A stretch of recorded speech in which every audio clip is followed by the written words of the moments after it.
Sistematika proposal penelitian. Hai teman-teman, kami dari kelompok 7 yang terdiri dari Nabila Selviana, Dwi Mawandri, Siti Nerisha, Syaira Al-Faujari Toma. Judul penelitian dipaparkan secara deklaratif, jelas, singkat, padat, spesifik, dan tidak memberi kemungkinan penafsiran yang beragam. Menggambarkan tujuan dan upaya meningkatkan dan melakukan perubahan dengan melalui intervensi tindakan yang diharapkan. Judul penelitian yang lengkap mencakup sifat dan jenis penelitian, objek yang diteliti, subjek penelitian, dan lokasi atau daerah penelitian. Selanjutnya, latar belakang masalah. Mendeskripsikan gambaran situasi yang ada dan perlu dirubah setelah melakukan refleksi awal untuk mengungkapkan adanya permasalahan. Disajikan bukti pendukung, memuatkan dengan landasan atau teori ilmiah atau hasil pemikiran para ahli. Rumusan masalah. Operasional dari masalah yang terdapat dalam judul penelitian yang pada umumnya dinyatakan dalam bentuk pertanyaan, namun dapat pula berupa pernyataan yang bersifat mengunggah penelitian.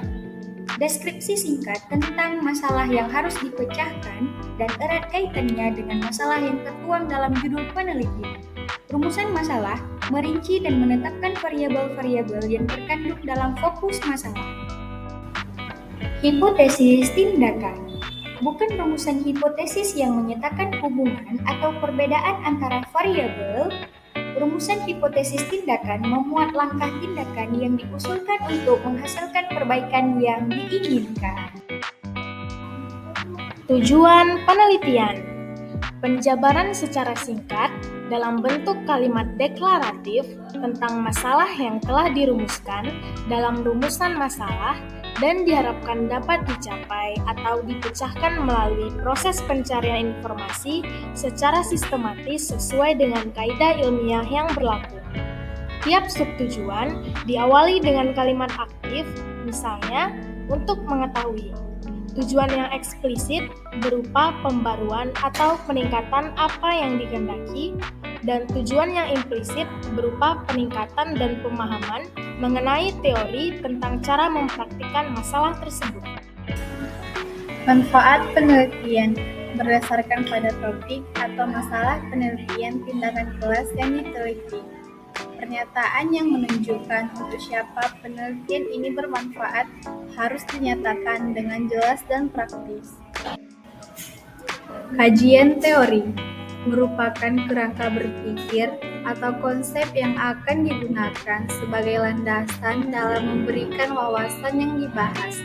Bahan landasan teori diperoleh dari penelaahan buku teks, sumber-sumber bacaan ilmiah, majalah serta jurnal, artikel hasil penelitian, skripsi, tesis, dan disertasi. Prosedur penelitian menguraikan secara operasional bagaimana tindakan akan dilaksanakan dalam bentuk rancangan serta langkahnya atau prosedurnya.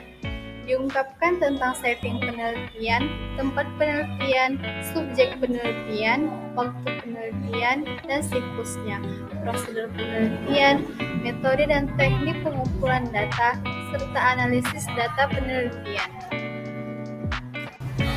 Daftar pustaka memuat semua sumber tertulis seperti buku, artikel, jurnal, dokumen resmi, atau sumber-sumber lain dari internet atau tercetak, misalnya CD, video, film, atau kaset yang pernah dikutip dan digunakan di dalam penulisan. Cara menulis daftar pustaka berurutan secara alfabetis tanpa nama urut. Sumber tertulis dibuat lebih dari satu baris, ditulis dengan jarak antara baris satu spasi, sedangkan jarak antara sumber-sumber tertulis yang saling berurutan adalah 2 spasi. Komponen-komponen yang harus dicantumkan adalah nama penulis dengan nama keluarga, ditempatkan di depan nama kecil, tahun terbitan, judul sumber tertulis yang bersangkutan, dengan penulisan secara miring, kota terbit dan nama penerbit.